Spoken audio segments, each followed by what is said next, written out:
Yan po si Boy Tapa. May security guard noon na umawa. Buhay mo yung sarili mo. Huwag kami mga Bisaya. Alam kong mahila ka. Alam kong mahila ka. Tarang... Oy! Oh! Okay. Ang sinasabi po, si Sherilyn Gonzaga o mas kilala si Cherry White. Lumapit po sa atin si Cherry White para ireklamo ang kanyang boyfriend na sinasabi po na mas kilala sa Boy Tapang. Ayan.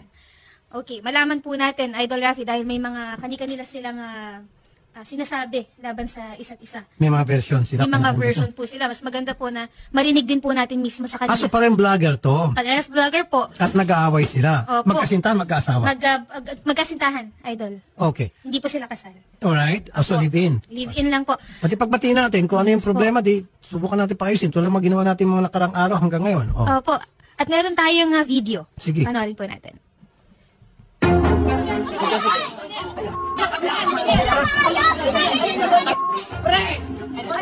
Yan po si Boy Tapa. May security guard noon na umawa. Buhay mo yung sarili mo. Huwag kami mga Bisaya. Alam kong mahila ka. Alam kong mahila ka. Tarang... Oy! Oh! Okay. Tapos na? Mhm. Sige, nandito ngayon si Ma'am Cherry White. And then mamaya, subukan natin tawagan si Boy Tapang. Ang ating purpose dito, opo, ay para mapag-ayos sila. Tulad na nangyari kaninang kaso bago nito. Ayan. Taas mo muna. Kinakabahan si Ma'am Cherry White. Balik sila sa sorry. baba, sir. Sorry po. Bigla kayo na isa lang. Sabi ko, bago mag 3 o'clock, sorry na, medyo napa-extend yung kaninang complainant. Sige. Magandang hapon po, Ma'am Cherry White. Hello po, magandang hapon po. Nasabi na po sa amin kanina ni Sherry yung problema at susubukan po namin, tingnan namin kung pwede natin maayos pa to. Gaano kayo katagal na po magkasintahan ni Boy Tapa? Start po nung December 13. Dito lang po, bago lang. Wala pang 1 year, Wala December 13.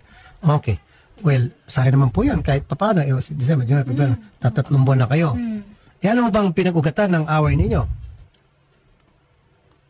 Ito po kasi yun pinagbintangan ako na nag-hack po daw ako ng Facebook. Nahinak ko daw po yung Facebook, which is nung isang gabi po, akala niya hinak ko yung Facebook niya, pero lahat po ng Facebook nag-log out. Nag-message siya sa akin na ipapatulpo daw po niya ako. Okay. Ngayon, yung conversation na yun, syempre naaligaga ako. Ngayon, pinost ko. Pinost ko po yung convo na ipapatulpo ko. Tapos, bigla na lang siyang nag-live sa Facebook niya. Nagsalita po siya ng mga kasiraan about sa akin. Katulad po ng walker ako, magulang ko po, adik, may matanda daw po ako. Yun po yung mga sinabi niya sa akin sa live. 1 hour po siyang naka-live. Pero pagkatapos niya, nag-usap na ho ba kayo, ma'am? Hindi po. Okay. Hindi mo natanong sa kanya ba't niya nagawa yun? Wala ba siya yung pagsisisi or pag nag-post later on na bakit niya nagawa yun o hindi ba siya nag-reach out at gusto makipagbati? Wala po bakit siya pang magpapatulpo Ayun nga po hindi ko maintindihan bakit ako pa ipapatulpo kasi may ebidensya daw po siya na pinapahack ko yung account niya, yung Facebook niya. Anong ebidensya pong hawak niya? Hindi ko po alam. Nung gabi po yun, lahat yun nag-log out yung Facebook. Pero kung kayo po ay magkasintahan, ba't kinakailan po ay i-hack yung kanyang... Hindi ko nga po alam. Hindi ko po gawain yun. Pero yan po iba na-explain mo na sa kanya? In-explain ko po, pero sunod-sunod yung rant niya sa akin. Sinasabi niya pa ako ng bad words na ulul ka, alam ko ikaw may gawa nito. Pero nung time na po yun, lahat ng Facebook nag-log out. Okay. Nagkaroon po talaga ng down po ang meta po nung araw po niyan. Facebook, Messenger, and Instagram po. Yung nag-down po talaga. Alam niya at nasabi sa kanya? Hindi ko po alam. Pero nung time na po na yun, sinabi ko sa kanya yun na paanong hinahack, nagko-content kami dito na na-log out lahat ng Facebook. Sabi niya, ulul ka, ikaw lang gagawa nito, alam ko yung ginagawa mo. Pero anong motibo para gawin niyo sa kanya? Hindi niyo ba naipaliwanag sa kanya na ba't ko gagawin yun, ba't kita i-hack? Sir, puro bad words po yung sinabi niya. Ako, kalmado lang. Sabi ko, hindi ko gagawin yan. Nandito po yung conversation sa akin. Pero sa palagay niyo po, bakit niya naisip yun? Marami Siguro ng po pwedeng dahil po pagbintangan. galit siya. Galit siya. Bakit po siya galit Sir, siya? ba't hindi magalit yun? Nakakatakot. Kaya nga boy tapang eh. Opo, nakakatakot talaga. Eh dapat prepared ka na kung makipagrelasyon ka sa kanya. Hindi, kaya nga po Alam naipag-iwalay dapat- na ako eh. Ayaw niya. Ayaw niya. Siguro give it a try. Kasi siyempre ma'am, nung pinasok mo relationship with him, alam mo kung ano yung karakter yung pagkatao niya. Dapat tanggapin Sir, niya. nung ready nagkakilala ka. kami, hindi po siya ganun. Sobrang lambing niya. Hmm. Sobrang bait niya. Okay, maganda yung sinabi mo. So, Opo. ano sa tingin mo ang dahilan nung sobrang bait niya, sobrang lambing niya, biglang nag 360 degrees? Sir, selos. Ayun. Yan Selos. sinasabi nila, huwag ka kasing magkaroon ng kasintahang maganda. Oo, di ba? Kasi kung ikaw magkasintahang maganda, eh talagang marami kang problema dyan. Siyempre, Sir, natural. maganda. Hindi po daw ako maganda. Kasi sinasabi niya sa live, unggoy ka din. Tanggalin mo yung maskara mo. Pangit Kasi na. sir, ritoke daw po yung ilong ko. Eh, wala namang masama kung ritoke. Doon sa mga mga selosa at seloso, wag na kayo magkasintahan ng gwapo at maganda para hindi na kayo magsiselos. Wala nang aligid-aligid. Di ba? So, nagsiselo siya. Baka naman may pagbasihan, ma'am, para maging fair. Baka naman may pagbasihan yung pagsiselos niya. Sir, ito nga eh. Pilit kong sinasabi noon sa social media, ilabas mo kung anong dahilan ng hiwalayan natin. Bakit hindi mo malabas? Kasi sir, ayoko magsalita eh. Masisira siya. Yeah, pero ma'am, kasi wala siya rito. Subukan natin tawagan. Yung bang, okay, dati malambing siya. Sabi niyo, sweet. Sobra. O, Para akong siyempre, prinsesa. tama lang yon. Usually, ganun talaga pag naniligaw. Pag tumagal-tagal na, hindi naman lahat, medyo may pagbabago. Pero, what led to it? Ano po yung mga nagawa mo sa tingin mo sa kanya na para naging ganun po yung kanyang pag-aasal na ngayon sa inyo? Kasi ganito po yan eh. Nag-start yan pati dun sa ano. May nagpa-picture sa akin sa Alcoy, sa Cebu. Nag-away po kasi kami that time. Lagi kami nag-aaway. Laging punto selos. Siyempre ako nagselos din ako, pero yung pinagsiselosan ko nasa lugar. Okay. Nasa Ano po yung sa Tacloban. Cebu? Yung sa Cebu, sir, ganito yan eh. Meron din kasi lumabas sa video po na nanakit ako. Pero hindi po siya yung sinaktan ko. Opo. Yung mga kaibigan niya. Sir, dinipensahan ko po kasi yung sarili ko. Bumaba ako dun sa resort, nakapanty ako, nagsiswimming po ako nun that time. Opo. Tapos, pag akyat ko, galit na galit siya. Sabi niya sa akin, hinawakan niya yung kamay ko agad. Nakaganyan ako, sir. Hinawakan niya po yung kamay ko, tapos yung kaibigan niya, 4 na lalaki. Habang hawak niya ako, naka-video sila, nasa kalsada po kami, may video ako. Nasa kalsada sila, ano, nakipag-sex ka doon? Ginaganyan niya ako, nakipag-sex ka dyan sa baba? Anong ginawa mo dyan? Sabi ko, mga followers, nagpa-picture sa akin, anong masama? Doon na siya na-trigger. Nagselo siya, yun. So, may Galit na nagpa-picture galit sa mga followers, pinagselosan niya po yun. Opo, yung mga taga Cebu. Doon po sa lugar na yun. Natural lang po sa ating mga vloggers, mag-isiguro sa kanya, pag may nakikita mga followers nagpapapicture, hindi niya po naunawaan yun, bakit wala ho ba nagpapapicture sa kanya? Madami din po. Oh, at ikaw, nagsiselos ka ba pag may nagpapicture sa Hindi kanya? po. Normal po yun eh, pag may nagpa-picture. Kaso kasi yung point po na yun, naghiwalay na naman kami. Yung mga nagpa-picture sa akin, pinatagay ako. Dun sa may resort. Siyempre, katuwaan po kami, yun. Pag akyat ko, yun, nagalit na siya. Anong dahilan daw bakit si Boy Tapang, siya pa sana magpapatulfo? Ano sinasabi? Pinahak ko daw po yung account niya, kaya ipapatulpo niya ako. pagpapahak. Okay, na wala naman pong basihan. Okay. Kayo ho ba willing, ma'am, na pagbatiin ko na lang kayo? Hindi po. Ayaw mo na. Sayang naman po yung 3 buwan. Ay, hindi po. Hindi ako manghihinayang dun. Anong dahilan ba't nandito po kayo ngayon? Gusto ko po kasi sabihin sa kanya na kasi sa social media po tinitira na yung yung mental health ko talaga. May mga nagbabanta din, tapos hindi na ako makatulog ng maayos sa lahat ng sinasabi ng tao. Ganyan pala yung babaeng yan, may matanda. Kasi yung sinasabi niya pong matanda, tatay po ng anak ko yun. Na 40 years old plus. Yun yung sinasabi niya na matanda ko. Tapos ito Pero na, okay.